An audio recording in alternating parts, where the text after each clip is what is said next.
முனை ஏற்படுத்துமா 2026 தேர்தல்? விஜயனுடைய பேச்சும் கள யதார்த்தமும் அப்படிங்கிறத பற்றி நம்ம பார்க்க போகிறோம்.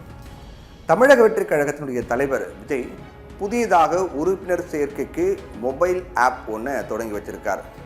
அப்போது அவர் பேசும்போது சொல்கிறாரு, 1967 1977 சட்டமன்ற தேர்தலோட 2026 சட்டமன்ற தேர்தலையும் ஒப்பிட்டு பேசியிருக்காரு விஜய்.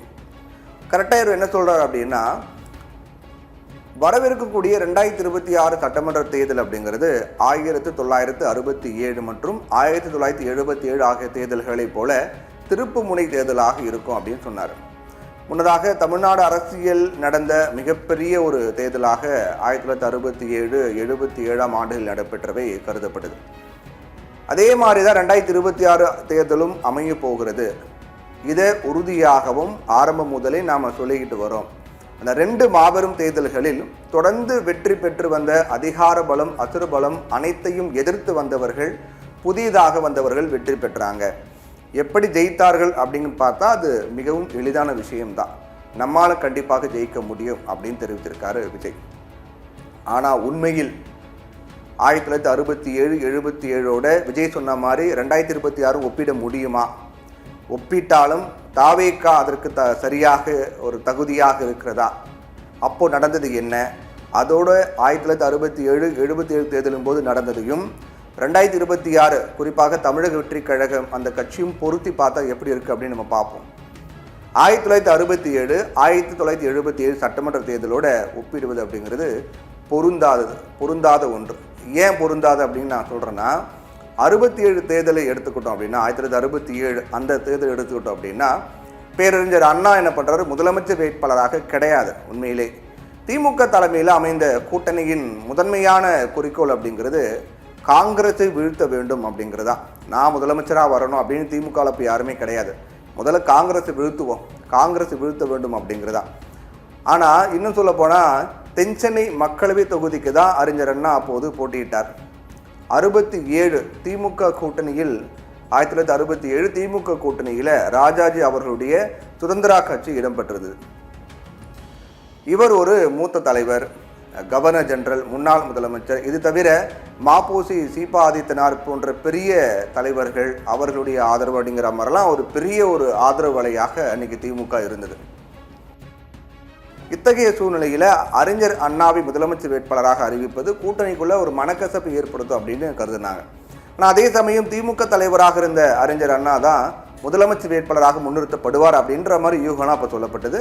இத்தகைய எண்ணம் வரக்கூடாது அப்படிங்கிறதுக்காக தான் மக்களவை தேர்தலில் போட்டியிட அறிஞர் அண்ணா ஆர்வம் காட்டினார். இப்படியான வியூகங்கள் தான் அரசியல் ரீதியாக சரியாக இருக்கும். அது அப்படி இப்போ ஒப்பிட்டு பார்ப்போம். 2026 தேர்தல் நோக்கிய பயணத்தில் தமிழக வெற்றிக் கழகம் 67 பற்றி இப்போ நம்ம சொன்னோம், 2026 பற்றி நம்ம சொன்னோம் அப்படின்னா, தமிழக வெற்றிக் கழகம் தலைமையில் கூட்டணி அமைகிறது. 67 முதலமைச்சர்லாம் யாரும் சொல்லல, ஆனால் இப்போது விஜய் தான் முதலமைச்சர் வேட்பாளர் அப்படின்னு அறிவிக்கப்பட்டிருக்கு.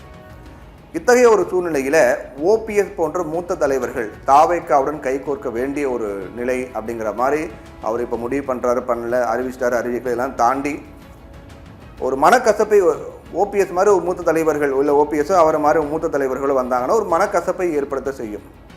ஓபிஎஸ் முன்னாள் முதலமைச்சர், ஜெயலலிதாவுடைய குட் புக்கில் இடம் பிடித்தவர். அதனால் 1967 தேர்தலை போல விஜய் தன்னை முதலமைச்சர் வேட்பாளராக அறிவித்திருப்பது அப்படிங்கிறது பொருந்தாத ஒன்றாக, அப்போதும் இப்போது ஒப்பிட்டு பார்க்கவும் பொருந்தாத ஒன்றாக இருக்குது. 1977 தேர்தலுக்கு வருவோம். 1977 சட்டமன்ற தேர்தல் முற்றிலும் மாறுபட்டது. அதிமுக முன்பாக அதிமுக பல்வேறு இடைத்தேர்தலில் வெற்றி பெற்றது. அதிமுக இடைத்தேர்தலாம் வெற்றி பெற்று தான் வராங்க. இப்போ கட்சி தொடங்கி 6 மாதத்தில் திண்டுக்கல் இடைத்தேர்தல் வெற்றி, அதற்கு பிறகு கோவையில் எம்பி எம்எல்ஏக்கள் அப்படின்னு ஒரே நேரத்தில் 2 இடைத்தேர்தலையும் வெற்றி, குறிப்பாக புதுச்சேரியில் ஆட்சி பிடித்தாங்க. இவ்வாறாக படிப்படியாக பல்வேறு இடைத்தேர்தல்களில் வெற்றி பெற்று 1977 சட்டமன்ற தேர்தலில் எம்ஜிஆர் தலைமையில் தமிழகத்தில் அதிமுக ஆட்சியை கைப்பற்றுறாங்க. 77 அதிமுக ஆட்சியை கைப்பற்றுறதுக்கு முன்னாடி என்ன நடந்ததுன்னு அவங்ககிட்ட சொன்னேன். ஆனால் 26 தாவேகா நாங்கள் ஆட்சி பிடிப்போம் சொல்கிறாங்க. அதுக்கு முன்னாடி என்ன நடந்தது? ஒன்றுமே நடக்கலை. அப்போ 4 முனை போட்டி தான் அப்போ இருந்தது. அதிமுகவுக்கு 30% வாக்குகள் கிடைச்சது. அப்போது இவை பெரும்பாலும் திமுகவிலிருந்து பிரிந்து வந்த வாக்குகள் தான். அப்போது தற்போதைய அரசியல் சூழலில் தமிழக வெற்றிக் கழகத்தினுடைய விஜய் புதிய வாக்கு வங்கியை உருவாக்க வேண்டிய கட்டாயத்தில் இருக்கார். அதிமுக 67 தேர்தலை சந்திக்கிறதுக்கு முன்னாடியே பல இடைத்தேர்தல் வெற்றி பெற்றாங்க. அவங்க வாக்கு வங்கியெல்லாம் தெரிஞ்சுக்கிட்டாங்க, பதிவு பண்ணிட்டாங்க. இவ்வளோதான் வாக்கு வங்கி, அவங்க பவர் என்னங்கெல்லாம் கண்டுபிடிச்சிட்டாங்க. ஆனால் விஜய் புதிய வாக்கு வங்கி உருவாக்க வேண்டிய கட்டத்தில் இருக்கார். மக்கள்கிட்ட போங்க, மக்களோட இருங்க அப்படின்னு தாவேகா தொண்டர்களுக்கு அண்ணாவின் பேச்சு விஜய் சுட்டி காட்டி பேசியிருக்காரு. அப்படின்னா ஒரு தலைவராக இருக்கிறவும் அதை பின்பற்றணும், தொண்டர்கள் மட்டும் பின்பற்றக்கூடாது, தலைவரும் அதை பின்பற்றணும், மக்கள்கிட்ட போகணும், மக்கள்கிட்ட பேசணும், செய்தியாளர் சந்திப்பு வைக்கணும், ப்ரெஸ் மீட் வைக்கணும், தொடர்ந்து பேசணும். ஆனால் எதுவுமே பண்ணுறது கிடையாது. வாக்கு அரசியல் அப்படிங்கிறது ரொம்ப கடினமான பயணம், அது விஜய்க்கு நல்லாவே தெரியும். விஜய் தன்னைத்தானே தயார்படுத்திக் கொள்ள வேண்டும், அதற்கு பிறகு தொண்டர்களை தயார்படுத்துவது தான் சரியாக இருக்குங்கிற மாதிரி விமர்சனம் முன்வைக்கப்பட்டு வருது. தாவேக்காவுக்கு மக்கள் மத்தியில் ஆதரவு இருக்கு இல்லை, அதையெல்லாம் தாண்டி 67, 77 இந்த ரெண்டு 1967, 1977 அப்போது நடைபெற்ற தேர்தலோடு 2026 ஒப்பிட முடியுமா? அதிலும் தாவேக்காவை மையப்படுத்தி ஒப்பிட முடியுமான்னு பார்த்தா கேள்விக்குறிதான்.